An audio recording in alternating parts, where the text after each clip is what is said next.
Olá, nós estamos aqui iniciando o primeiro podcast da Igreja Cristã Evangélica do Brasil e hoje nós vamos trabalhar aqui o tema do aborto.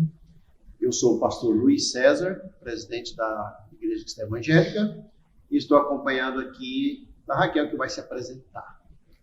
Bom dia. Bom dia. É um prazer estar aqui com você, pastor, e com os ouvintes. O meu nome é Raquel Joy, sou mãe de 3, casada este ano, vai fazer 28 anos, e sou missionária com Asas de Socorro. Muito jóia, muito bom. Então, nós vamos trabalhar essa questão do aborto, que é um tema hoje muito pertinente, sempre foi pertinente. Mas agora, alguns países, e até países assim, às vezes tradicionalmente cristãos, estão adotando o aborto, e o Brasil está sempre num constante estudo sobre isso, né? Parece que os ativistas pró-aborto não cansam. Eles estão sempre trabalhando, aí perdem uma batalha e já iniciam outra.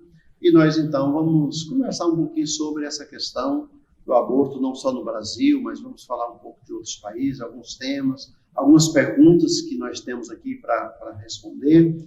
Eu queria começar dizer um pouquinho sobre se a Bíblia fala do aborto. Algumas pessoas dizem que a Bíblia fala muito pouco do aborto. A bem da verdade, a Bíblia fala da vida, né? Porque o importante é a vida. Por que a Bíblia fala assim, a expressão aborto é tão pouco na Bíblia? Porque nem se cogitava na sociedade judaica cristã essa questão do aborto. Por que, por exemplo, nas epístolas paulinas, petrinas, no Novo Testamento como um todo, não se tem isso? Porque nem se cogitava. Era algo tão longe da realidade. A vida é tão importante na Bíblia que não se fala a respeito disso assim de uma forma didática, como nós gostaríamos que falasse, né? É verdade também que precisamos lembrar que tem termos que não aparecem nas Escrituras, mas o princípio está aí. Exatamente. O princípio é esse, né? O princípio da vida, do valor, é muito importante. Existem literaturas aí no Brasil e no mundo, mas nós vamos hoje olhar aqui para o que a palavra de Deus fala um pouquinho. Eu queria até começar a dar a oportunidade para a Raquel, que é mãe, missionária, que nos ajuda aqui no Brasil há tanto tempo.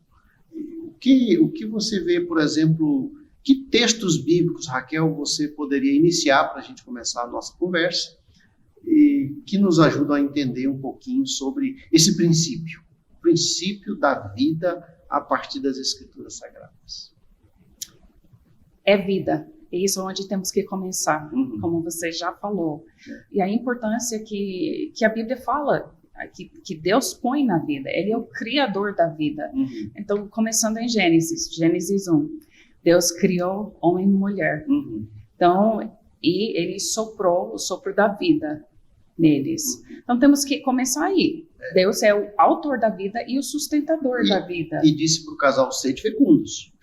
Tenham filhos, né? Exatamente. Então, filhos. O propósito de Deus. Deus falou, multipliquem-se, encham a terra e sujeitem. Isaías também, assim diz o Senhor, seu Redentor, o mesmo que o formou desde o ventre materno. Eu sou o Senhor que faço todas as coisas. Ele que faz a vida e ele que sustenta. Então, que coisa boa, né? Eu estava meditando, talvez o texto mais clássico que nós temos aqui, de Salmo 139, né? A gente pode analisar junto esse texto. É um texto muito especial esse. Exatamente, né?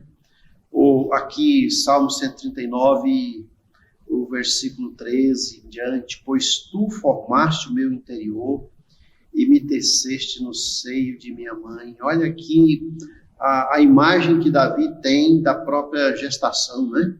Deus ali cuidando dele enquanto ele ainda nem tinha nascido, o valor da vida ali.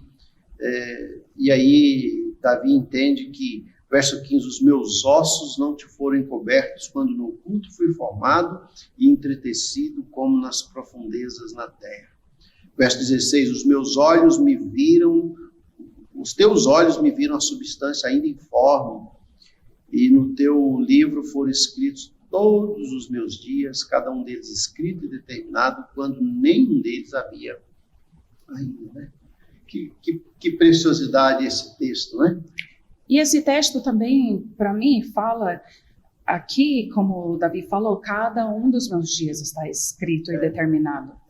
Deus determina o início e o fim, não a gente. Ele é o autor da vida, e aqui, a ideia que o salmista tem aqui é de um conhecimento de Deus tão grande que é mesmo antes até da própria criação, né? E quando ali na gestação ele diz, o Senhor me viu ali, eu já existia ali, eu já era um ser diante de Deus. Isso é muito importante. Não, e mesmo antes da ciência começar a entender, o salmista já entendia que foi Deus que ficou formando, mas conta ela como vida. Exatamente. E é interessante, Raquel, nós estamos vivendo num mundo muito sensível, por exemplo, às questões de vida. Veja, nós estamos buscando vida em Marte. Um micro-organismo em Marte chama a atenção dos pesquisadores. Eles ficam eufóricos, talvez bilhões são investidos para descobrir, para trazer um micro-organismo aí da Lua, de Marte, quer dizer, o interesse que tem pela vida fora do outro planeta.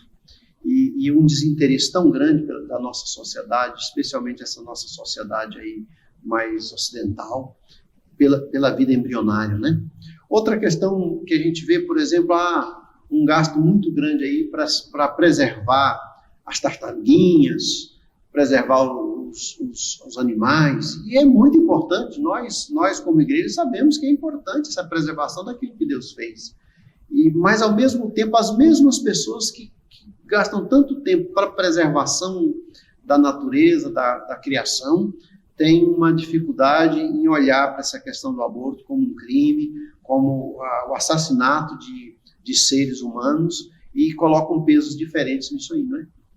Desde Gênesis, Deus colocou a prioridade na vida. Uhum. E o trabalho primordial que Deus deu para o homem e a mulher era cuidar de tudo que Deus criou.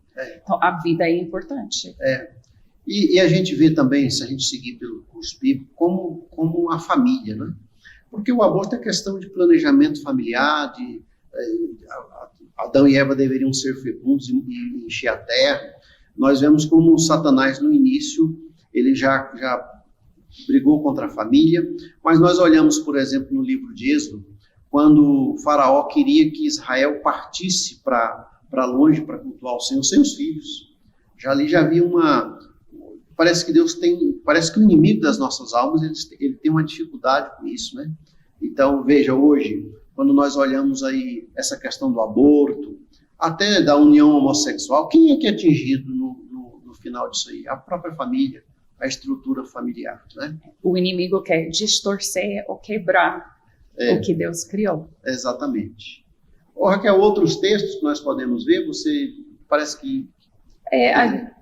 O senhor estava comentando antes dessa conversa aqui, quando a Maria chegou, a Isabel. Maria estava talvez com 3 meses de gravidez, mas a Isabel, sua parente, tinha 6 meses de gravidez com João Batista. Ela já era acima da idade normal para ter filhos, então mostra o agir de Deus já nessa situação, que não era normal.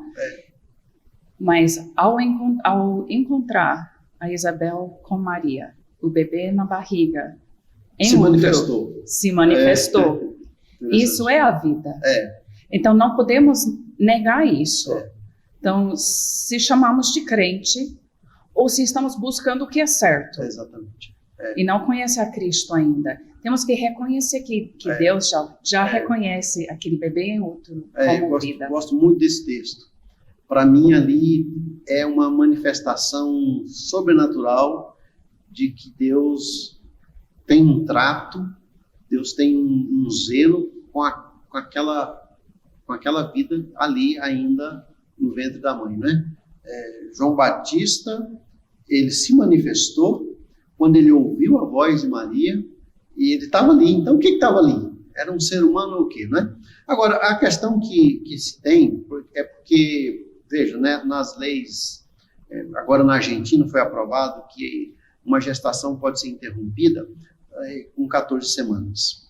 Então, 14 semanas significam praticamente 4 meses, né? Então, nós estamos, como sociedade, nos arvorando a dizer que nós determinamos quando é vida. Nós vamos dizer, não, com 14 semanas, em alguns países 12 semanas, outros 18 semanas, e 3 semanas, quer dizer, como é que nós podemos entrar num aspecto que é divino, né? Quando é que começa a vida ali? Essa é uma questão muito interessante. A pergunta é, quando é que a gente pode dizer que um ser ali é um ser vivo? Qual a sua opinião sobre isso? Quando eu era recém-casada, era uma pergunta que a gente fez para nós mesmos.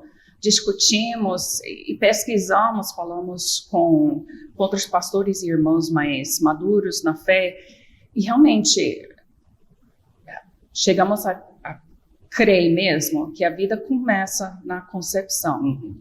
Tipo, o momento quando a gravidez inicia.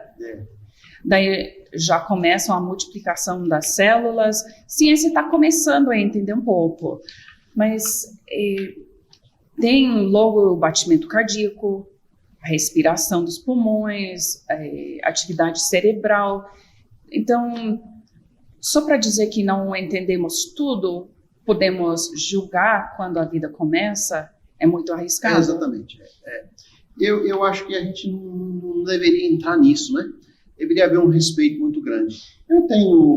A nossa denominação tem hoje um obreiro, que ele é professor na Universidade de Coimbra, Ramon, e tratando com ele, conversando sobre essa questão do aborto, ele disse que mesmo antes da concepção, quando há já a fecundação, que esse ser já fecundado lança uma proteína no útero materno, porque, caso contrário, o útero rejeitaria o embrião.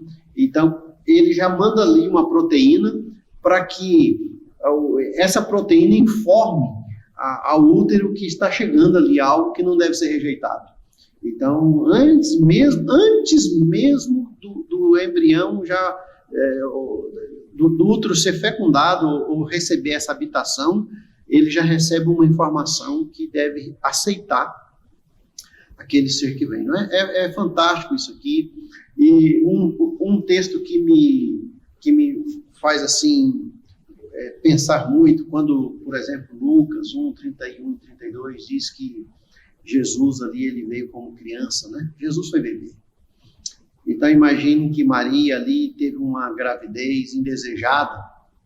Maria tinha todos os argumentos do mundo para dizer, a minha gravidez ela é indesejada ou é uma loucura, porque ela não teve relação com homem algum e agora ela amanhece grávida, com possibilidade de ser apedrejada, visto que naquela comunidade ali o apedrejamento é comum em caso de adultério, porque poderia se parecer um adultério, porque José estava ausente.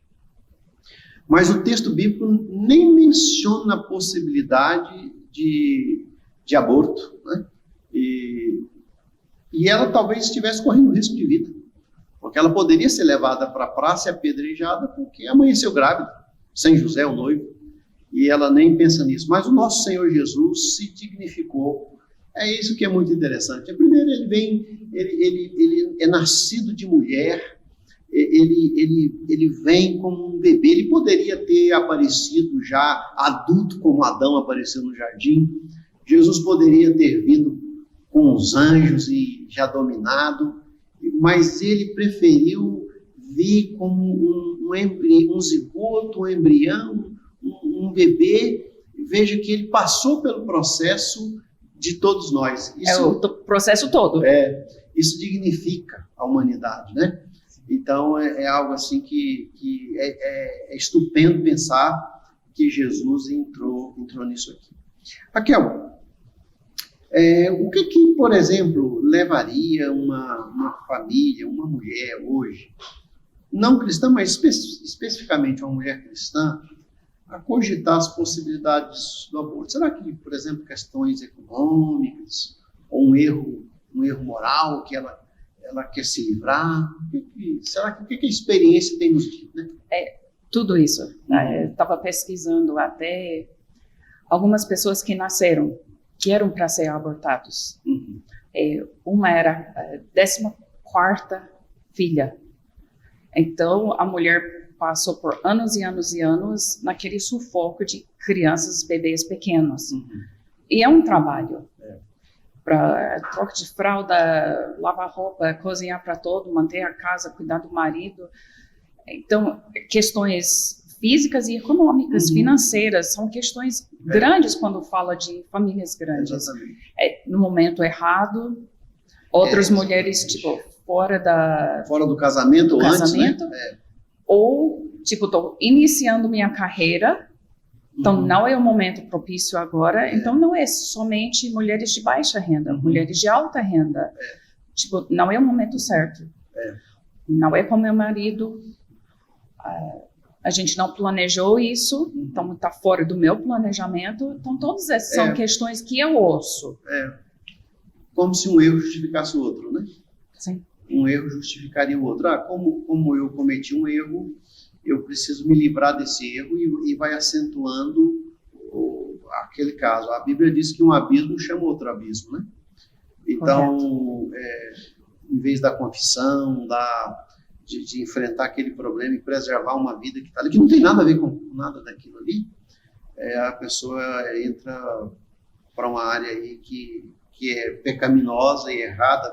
Eu vejo, por exemplo, essa questão moral como pastor de igreja, essa é a questão que mais me chama a atenção. Às vezes uma antecipação do namoro, a pessoa antecipa, começa a ter relações. Fala que, como eu já vou casar com esse rapaz... Então, tudo isso... E são erros que podem redundar num outro erro, né? Eu sempre digo para os nossos jovens, você errou uma vez, e a menina ficou grávida, você errou em ter relação sexual, o casal errou, mas não precisa errar 2 vezes. Não precisa acentuar o erro, não precisa cometer um crime, né? É igual qualquer pecado nosso. A Bíblia fala que devemos se arrepender, e arrependimento é uma mudança do caminho. Então, exatamente. Não é continuar no mesmo pecado. Você citou fez uma ilustração de alguém que teve vários filhos e que falou, agora esse último aqui nós vamos tirar. Eu vejo aqui uma história, eu vou ler aqui, certo professor querendo provar a seus alunos quão falho pode ser o raciocínio humano, propôs à sua classe a seguinte situação. Baseados nas circunstâncias que mencionaria a seguir, que conselho daria uma certa senhora grávida do 5º filho? O marido sofre de sífilis, ela de tuberculose. O primeiro filho nasceu cego, o segundo morreu, o terceiro nasceu surdo e o quarto é tuberculoso.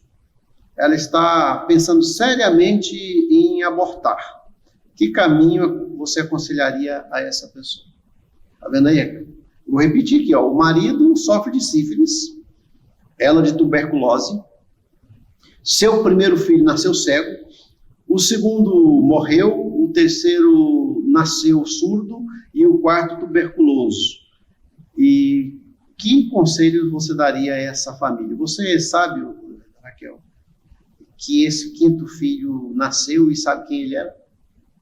Você tem ideia? Tem umas ideias. Eu tenho... Beethoven. Essa mulher aqui existiu. E tinha toda a razão humana.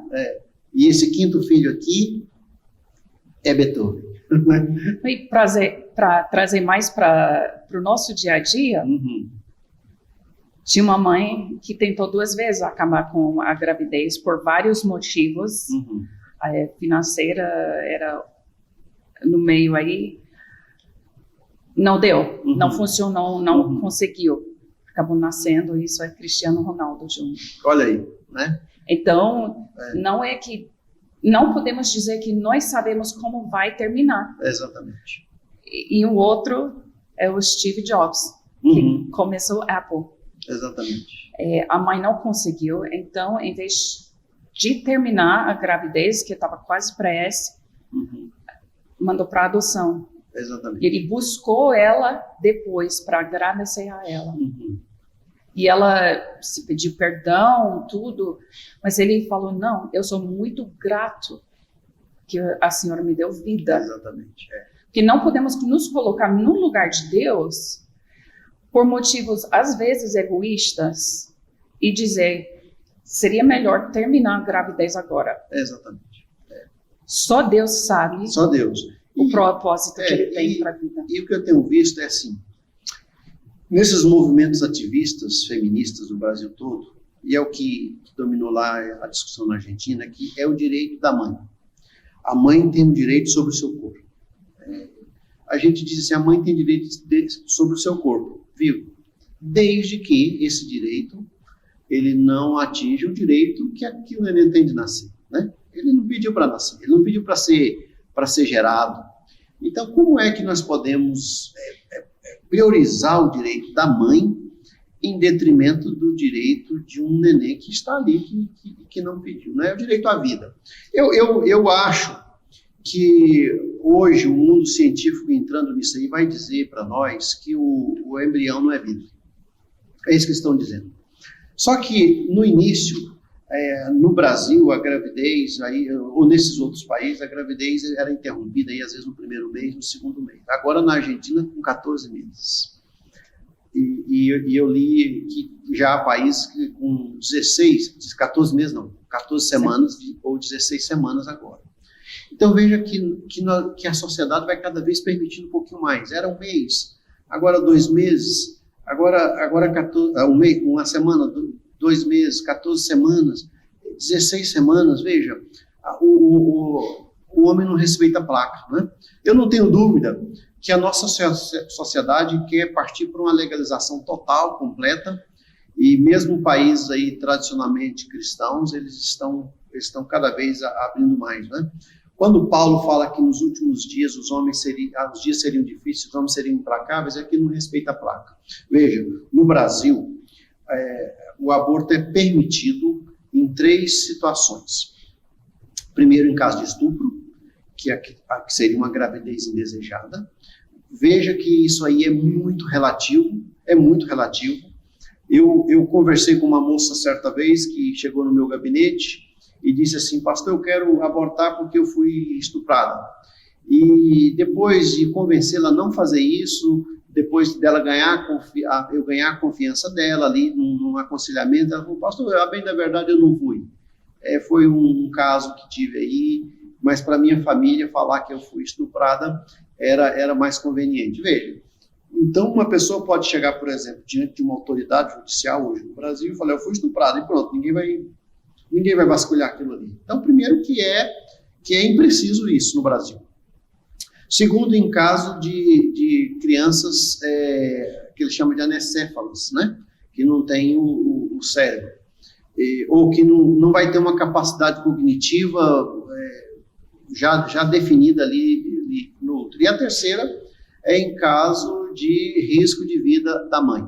A nossa denominação, ela há muito tempo tem trabalhado sobre essa questão, a Igreja Cristã Evangélica do Brasil, e de todos esses casos, nós só julgamos pertinente, mas não assim com a liberdade completa, em casos do risco de vida da mãe. Nós debruçamos sobre isso, chegamos à conclusão que nós vamos contrariar a lei brasileira, que diz que em caso de estupro pode haver aborto. Na nossa denominação não pode. Nós acreditamos que um erro não conserta o outro, que matar a criança não pune o pai, não pune o agressor, né? Então, quer dizer, eu fui estuprada, então eu agora vou matar a criança, que é uma espécie de punição. Eu não quero ficar olhando para esse neném e lembrando da agressão. É muito pequeno. diante do valor da vida, né? E eu penso que uma mulher ela perde ali a oportunidade de criar um filho e de ser amada, de amar e de ser amparada no futuro, né? Boa parte das pessoas que cometem aborto se arrependem. Nós temos estatísticas disso aí, né? Nas igrejas, fora das igrejas. Então, nós como denominação, entendemos que nem mesmo em caso de um defeito pré-uterino, nós não aceitamos isso. Nós entendemos que devemos deixar a vida seguir o seu curso. Devemos deixar Deus fazer o que é de Deus. E o homem garantir aquilo que Deus quer fazer, né? Você falou, deixamos nas mãos de Deus como soberano da vida. Eu aprendi que a minha liberdade termina quando começa a infringir a liberdade do outro. Então, pergunta uma mãe com uma criança, quem ela vai salvar no caso de um incêndio? Vai ser o filho. Mas outra coisa que eu acho que estamos esquecendo é da possibilidade de adoção. Tipo, Steve Jobs, a mãe deu a luz, deu a vida para ele, deixou para adoção. É Deus que controla. A mente de Deus trabalha totalmente diferente do que a gente acha a nossa decisão, a maneira que a gente ia fazer. Então, Deus consegue fazer de nada, ou de um caos, algo lindo. Exatamente. E o que eu acho que o trabalho nosso, o ser humano, ele tem que, por exemplo, esse embrião aqui é uma vida, então dá tempo para ele crescer. Se você pegar uma semente de feijão, então deixa ele seguir o seu curso. Deixa um embrião seguir o seu curso, o que ele vai virar? Vai virar um ser humano, porque ele é ser humano, né? Será que o embrião é menos humano? É como alguém diz, uma criança é menos humana do que um adulto? Um embrião é menos humano do que um bebê? Né? Eu lembro quando eu estava grávida com o primeiro filho, depois de alguns anos sem poder engravidar. A médica pediu administrar um exame para testar se tinha algo errado com o bebê. E oramos muito sobre isso. O que a gente vai fazer com essa informação? Se voltar com algum defeito. Mas a ciência não é infalível. Exatamente. Deus faz o que Ele quer. Então, decidimos não fazer. O nosso filho nasceu, perfeito, lindo. Tá bom. Amém. Muito bem. Nós temos algumas pessoas participando aqui da nossa conversa e que mandaram algumas perguntas para nós. Algumas delas já foram respondidas, mas nós vamos gastar um tempinho mostrando, tentando dar mais alguma ênfase. Nós temos aqui, por exemplo, uma pergunta. Quando começa a vida? Gustavo NR 117. Obrigado, Gustavo, pela sua participação. Raquel, nós já falamos um pouco, né? Quando começa a vida. Mas realmente, essa é a premissa primordial. Começa no momento da concepção. Exatamente. É isso, quando Deus colocou tudo para iniciar a gravidez, iniciar a vida. Se deixar seguir, termina em vida. Aliás, termina em ser humano, né? Termina em velhice. Termina em velhice. Então, deixa seguir o curso. O que nós estamos mostrando é que a Bíblia não entende que o ser humano deve interromper o curso. Então, isso é vida. Como que a gente sabe que é um ser humano? Deixa seguir o curso. E inicia-se ali. Nós mostramos aqui o salmista Jeremias, né? Dizendo que o Senhor me viu, o Senhor me formou, antes mesmo da existência depois do parto, né? Ali no ventre materno, o Senhor me conheceu. Fala com qualquer mãe grávida, aí a bebê acorda ela da madrugada. Como? Então. É uma vida. Começa a mexer, começa a chutar, igual João Batista, quando estava no ventre da Isabel. Exatamente. Ouviu a voz de Maria e ele reagiu, porque tem um ser humano ali, né? Exatamente. Muito jóia. Uma outra pergunta. DIU, anticoncepcional, pílula do dia seguinte, podem causar aborto? Podem causar aborto. Dessa forma, crente pode usar? Nadine Pimenta fez essa pergunta. Raquel, mais uma aí, pergunta para você. É uma pergunta muito pertinente. Toda mulher deve perguntar isso. E deve pesquisar mesmo. Pesquisar a palavra e toda a informação que a ginecologista, obstetra dá para ela. Foi o que a gente fez, recém-casados. E temos que estudar como funcionam essas coisas, o DIU, o anticoncepcional. No meu entendimento, que eu pesquisei toda a informação, eles deixam o ambiente inhospitável para aceitar. Doente. Mas não há fecundação. Não há fecundação. Porém, a pílula do dia seguinte acaba no que foi fecundado. Exatamente. Então, seria o aborto. Então, tá vendo? Gostei. Há uma diferença, então, entre esses anticoncepcionais e a pílula do dia seguinte, que já é em função de algo que já foi feito, e possivelmente até da concepção, né? Mas isso é onde a gente coloca a nossa fé na prática. E também, Raquel, quase sempre nesse caso, é fruto de uma falta ou de planejamento familiar, ou de uma moral cristã, de um sentimento de responsabilidade, né? Tenho pensado... E a Bíblia está cheia e a minha vida também, de momentos onde eu errei, nem sempre pequei, mas errei e Deus usou para o bem, para o melhor. Eu escrevi um pequeno livro sobre o vício sexual. Eu chamo o Monstro do Sexo, como vencer o vício do sexo. Está à disposição, depois eu posso divulgar. E lá eu mostro no final do livro que sexo tem que ser com caráter. O que é um sexo com caráter? É um sexo dentro do casamento, não pode ser fora e nem antes, mas dentro do ambiente de casamento. Então, esse é o sexo bíblico, que uma criança é desejada, há um planejamento, e que a gente não entende que possa haver qualquer tipo de interrupção disso aí, e especialmente aí por essa pílula do dia seguinte, né? E que o crente ele valoriza tanto a vida que ele se planeja e deve se cuidar para que o neném nasça dentro de um ambiente desejado, apropriado e coisas assim. Agora, sobre como, voltando àquela pergunta, quando que inicia a vida, né? A ciência é imprecisa. Nós sabemos que hoje, se você colocar isso aí na internet, como se iniciar a vida, você vai ter N questões. Vamos ficar com a Bíblia. Vamos ficar com Jesus nascendo bebê, vamos ficar com João Batista, vamos ficar com o salmista, vamos ficar com Jeremias, com Isaías. A visão que Deus tem da concepção, que já é uma visão de vida. Isso é muito importante. Atos 17, 24 e 25. O Deus que fez o mundo e tudo que nele existe, sendo ele Senhor do céu e da terra, não habita em santuários feitos por mãos humanas, nem é servido por mãos humanas, como se precisasse de alguma coisa, pois ele mesmo é quem a todos dá vida, respiração e tudo mais. Pronto. Né? A Bíblia está aí, mostrando, né? Uma outra pergunta. Por que países tradicionalmente cristãos são liberais em relação ao aborto?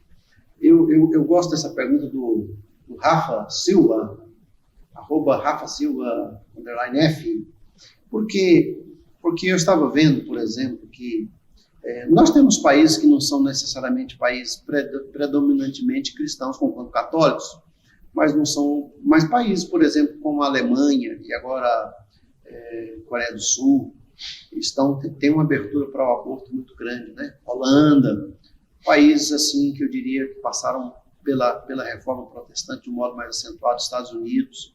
O que eu penso que talvez seja uma falta de compreensão disso que nós estamos falando, do valor da vida, que aborto é assassinato, é matar um ser, é matar um ser humano, então peca contra a vida humana, e talvez por causa de uma pressão social. Parece que quanto mais o país vai assim crescendo socialmente, financeiramente, economicamente, menos ele quer diretriz.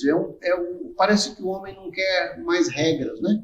Ele quer ser mais livre, ele quer fazer aquilo que é a minha lei, é o meu corpo, esse mundo pós-moderno, talvez, né? Pois é, eu nasci no ano em que o aborto ficou legal nos Estados Unidos, 1973, estou admitindo a minha idade aqui. É uma jovem. Daí, todas as mulheres da minha geração querem carreira. Não é questão de dificuldade financeira. ou não está no casamento, é por outros motivos. Então, o país tinha esses valores, mas não é para dizer que usam. Exatamente. E andam nessas. E é estranho porque nós temos países, por exemplo, que não têm essa compreensão bíblica do valor da vida, países islâmicos, por exemplo, em que aborto é zero. Não pode. É crime 100%. Mas o valor da vida em si não tem grande valor. Exatamente. Nem da mulher, que é propriedade. Nem da vida. Mas em relação ao aborto, por exemplo, nós vemos países islâmicos e até países assim, sem tradição cristã, que o aborto lá é considerado muito mais grave do que em países tradicionalmente cristãos. Não deveria ser, né? Penso que a sociedade cristã, ela precisa trabalhar nessa questão. Veja, no Brasil, foi feita aí uma pesquisa há alguns anos atrás e a maioria dos brasileiros entendeu que aborto não deve acontecer. O Supremo, ele reuniu e praticamente ignorou a vontade popular. Isso aí é por causa da pressão de feministas, de movimentos aí, liberais, que exercem uma pressão sobre a sociedade e às vezes pode exercer uma pressão até sobre a igreja. Então a igreja, o povo cristão deve entender isso com mais clareza, especialmente a partir dos postulados bíblicos. A Bíblia que diz para nós o que é vida. A Bíblia é o nosso referencial. Não é uma sociedade feminista, não é uma decisão do Supremo, não é uma legislação que venha do Congresso. Exatamente. Então, nós pensamos com os olhos, nós pensamos com a mente de Deus. O nosso crivo é a palavra de Deus. Nós olhamos a vida a partir do que a Bíblia fala que é vida, né? Eu coloquei 2 perguntas para mim. Primeiro, é legal o aborto? Pode ser ou não, dependendo do país, como o senhor citou já. Mas é homicídio? Então, eu pesquisei a definição. É a destruição da vida de um ser humano. Então, é um assassinato. É um assassinato. Exatamente. Então, mesmo se os governos, as leis, tudo permitem, não significa... Não quer dizer que nós devemos fazer. Exatamente. Outra pergunta. Aborto é pecado em caso de estupro? Eu diria já inicialmente essa pergunta do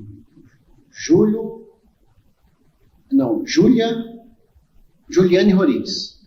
Aborto é pecado em caso de estupro? Nós mostramos aqui que sim, né? O tempo todo. Como eu vou repetir, um erro não justifica o outro, né? Um erro não justifica o outro. A criança ela não tem que pagar pelo preço do erro de alguém. E ela não pune o agressor. Essa que é a questão. Então, se fosse uma espécie de punição ao agressor, o agressor, no caso de estupro, às vezes ele nem sabe que houve gravidez. Então, quem acaba pagando é o bebê. E acreditamos, cremos mesmo, que aborto é pecado, não importa a situação por causa da vida, mas precisamos reconhecer que vai ser difícil para essa mulher. É difícil mesmo. Mas acrescentar mais uma culpa na consciência não vai ajudá-la. Exatamente. E ainda, você citou anteriormente, ainda que o nosso país permita. A lei brasileira hoje permite que haja aborto legal em caso de estupro. Mas eu disse, isso é muito subjetivo. Eu citei um caso aqui que é subjetivo, às vezes não foi estupro. E mesmo que tenha sido, muitas das mulheres que sofreram o estupro e que passaram por essa experiência e tiveram filhos, hoje elas falaram, foi a melhor coisa que eu fiz foi ter um filho. E mulheres que já abortaram disseram que foi um erro. Né? Então é isso que nós entendemos. É pecado em todos os casos e é pecado em caso de estupro. Uma outra pergunta? Uma outra participação? O que a igreja deve fazer se um de seus membros pratica o aborto? Essa pergunta veio de Hugo C. Pimenta. Isso. Que a igreja deve fazer. O que a igreja deve fazer se um dos seus membros pratica, daí preenche a lacuna. Para mim é a mesma coisa, pastor. É um pecado como qualquer outro, e ele tem que ser trabalhado, disciplinado, acompanhado, passar por um processo de compreensão das Escrituras, né? Então, as igrejas não podem fechar os olhos para isso e achar que é comum, que é normal, e mesmo quando o país legaliza. Por isso, a nossa denominação já se posicionou. A mulher precisa continuar e ser restaurada. Exatamente. Se ela não conhecer a Cristo, é um dos membros, mas não conhecer a Cristo, pode ser o caminho que Deus usa para ela conhecer pessoalmente a Cristo. Se é um crente, precisa ter essa comunhão restaurada para o corpo de Cristo e com Deus. Passar pelo processo aí de arrependimento, compreensão do erro e passar pelo processo de discipulado, né? Isso é importante. As igrejas, e cada vez mais nós vamos ter essa questão nas nossas igrejas, e alguns nossos colegas às vezes ficam nessa dúvida, porque se, por exemplo, no caso aí de estupro, ou o que é mais comum no caso de microcefalia, ou que talvez seja mais difícil ainda da gente analisar, é quando de fato há um risco de vida para a mãe, né? No caso de que a gravidez ela é comprovadamente um risco de vida para a mãe, nossa liderança tratou isso. Primeiro, por isso nós colocamos lá a palavra comprovadamente. Não é porque alguém achou, não é porque ela acha ou tem um sentimento, não é porque o primeiro especialista disse. Acho que após uma análise muito bem feita, chegou-se à conclusão de que se a gravidez continuar é um risco de vida para a mãe, a nossa denominação ela tem alguma dificuldade hoje em dizer assim, não aborte. Hoje ela não diz isso. Ela dá uma espécie de salvo-conduto, de permissão e de não punição, se de fato ficar comprovado que é o risco de vida para a mãe. Mas na nossa alma, no nosso interior, na nossa compreensão, é de que é possível, mesmo ainda correndo risco, é possível a mãe correr o risco e passar por isso. E dar continuidade, porque o valor da vida é um só, né? A mãe não é mais ser humano do que o nenê. Algumas mães que correram risco de vida, elas deram prosseguimento à sua gravidez, à sua gestação, tiveram nenê. Mas aí está um caso que na nossa denominação, e eu acho que na maioria das igrejas, é o único caso onde as igrejas olham para a membresia com esse cuidado. Se de fato, comprovadamente, cientificamente, é um risco de vida para a mãe, a nossa denominação não aconselha o aborto, mas a nossa denominação, ela não pune nesse caso, né? É uma compreensão que nós tivemos até aqui. E precisamos, como a igreja, até como outras mulheres, Tito 2 está cheio desses. Eu, como mulher, devo ajudá-la, encorajá-la com as minhas palavras, não excluir ela, tipo, passar no outro lado da igreja, encorajá-la, mostrar a compaixão e perdão que Cristo oferece. Isso é tão importante que precisamos pôr na prática, que eu acho que ainda falta. Isso é as nossas igrejas pregarem mais a posição do que Deus fala. Exatamente. E ainda me lembrando do ponto anterior, porque em países tradicionalmente cristãos a legalização do aborto está mais comum, talvez por falta de uma posição dos próprios crentes, da própria igreja, né? Então nós estamos aí, o Congresso vai estudar esse assunto agora. Aliás, o Congresso está sempre estudando. Quando termina uma pauta, quando não dá em nada, eles deixam ali guardado para um momento mais propício, né? Tem mentes que ficam ali pensando nisso o tempo todo. E às vezes até passam esses projetos aí junto de outros, né? E às vezes fica ali, a gente nem presta atenção. Acho que a sociedade cristã precisa saber a pauta do Congresso, acompanhar, se posicionar, falar, escrever. Isso que nós estamos fazendo aqui. Nós esperamos que as pessoas ouçam, vejam, compartilhem, Porque nós temos voz. Nós temos uma participação na sociedade que nos dá o direito, que nos outorga essa prerrogativa de mostrar o que a Bíblia fala, e nós não somos omissos e não devemos nos calar diante disso aí. Né? Certamente. Mas eu, como membro da igreja, não posso somente deixar para os pastores.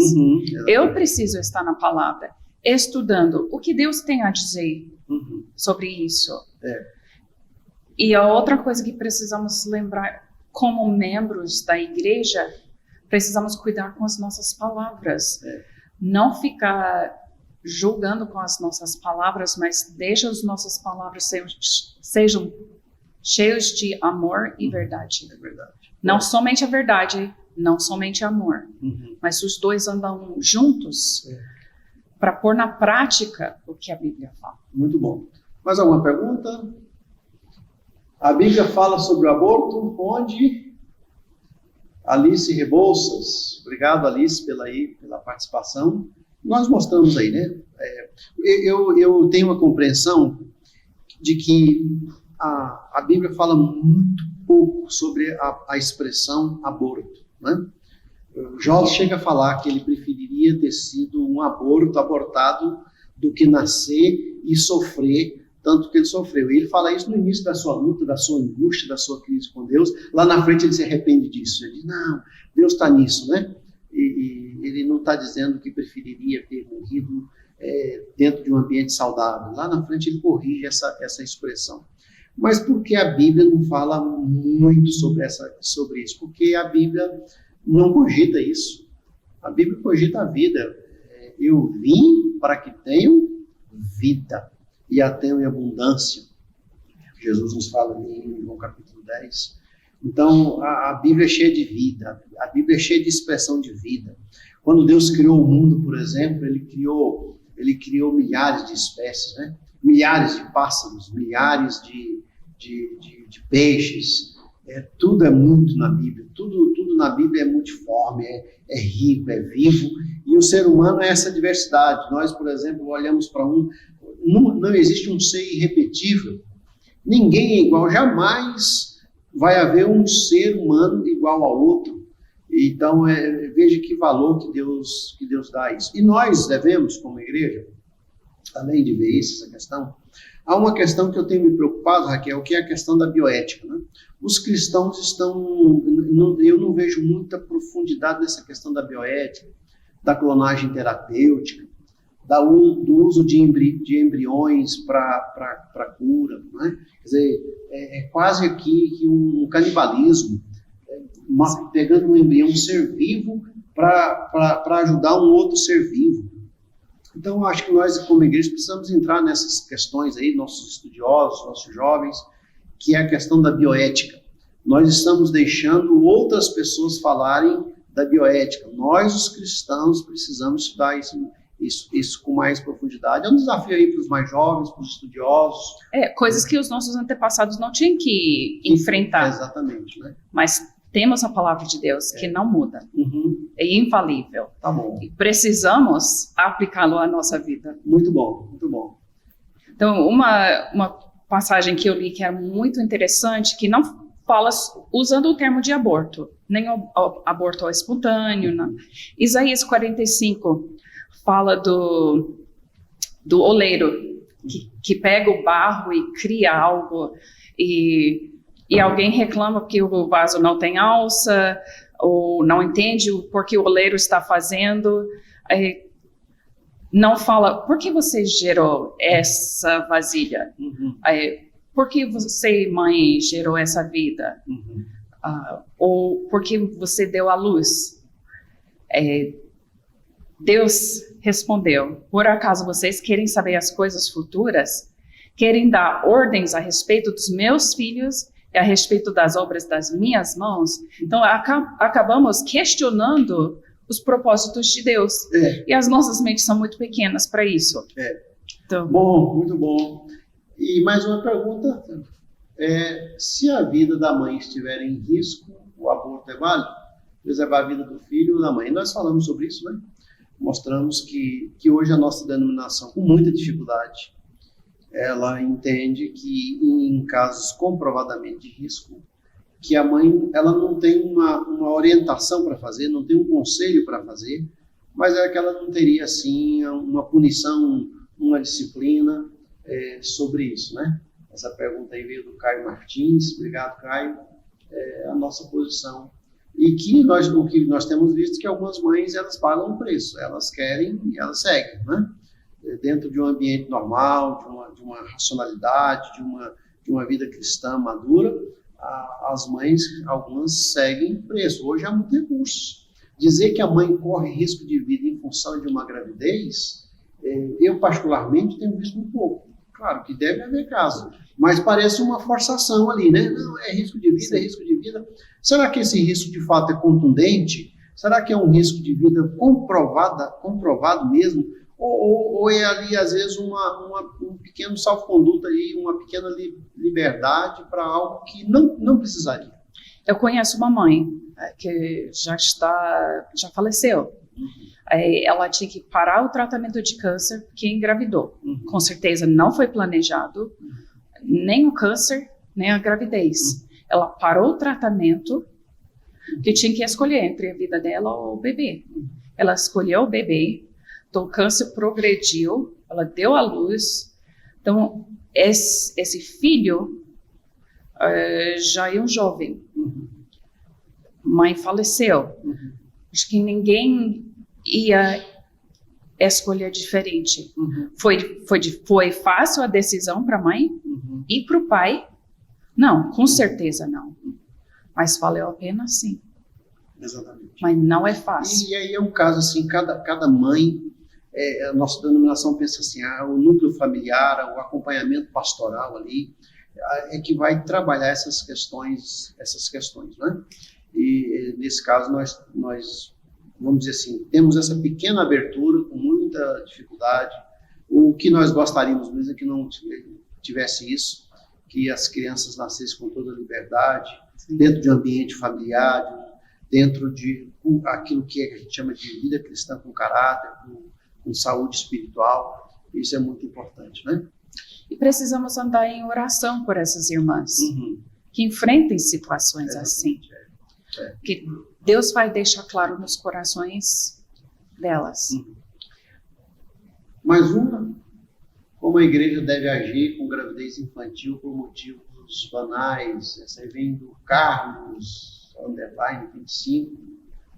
O que eu entendi na pergunta motivos banais é assim, a adolescente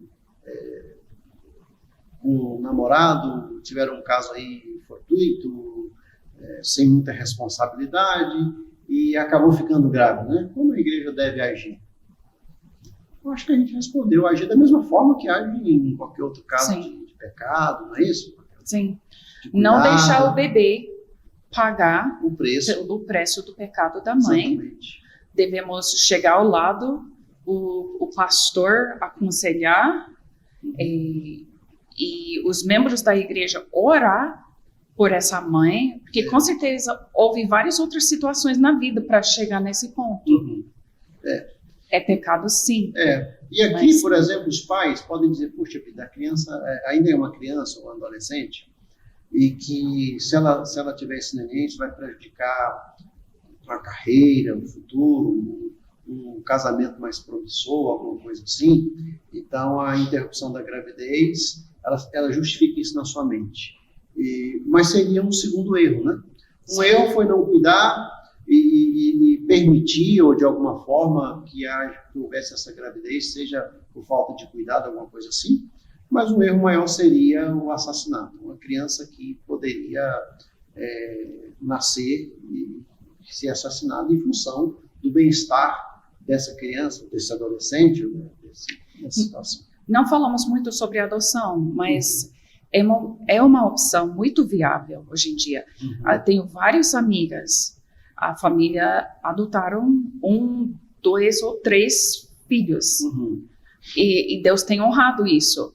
Não tem sido fácil também, mas criar filhos não é, hoje em dia. Então, é muito viável isso. E temos uma das casas da igreja cristã evangélica, o lar cristão, para ajudar a cuidar dessas crianças.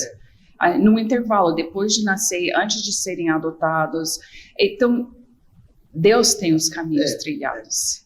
Uma criança não deveria ser indesejada pela sua mãe natural. Mas se de alguma forma não houver possibilidade ou de criá-la ou de uma convivência, então ela não será necessariamente desejada por outras mães, né? E existem muitas mães, muitas mãos dadivosas aí para cuidar das crianças. Hoje o número de pessoas candidatas a adotar crianças é maior do que o número de crianças para serem adotadas. Então há esse recurso, né, que nós temos aí. E que Deus honra as avós e tias que criam esses filhos também. Tá bom. Eu vou fazer uma pergunta para agora dar uma pressionada na Raquel, que eu não falei com ela.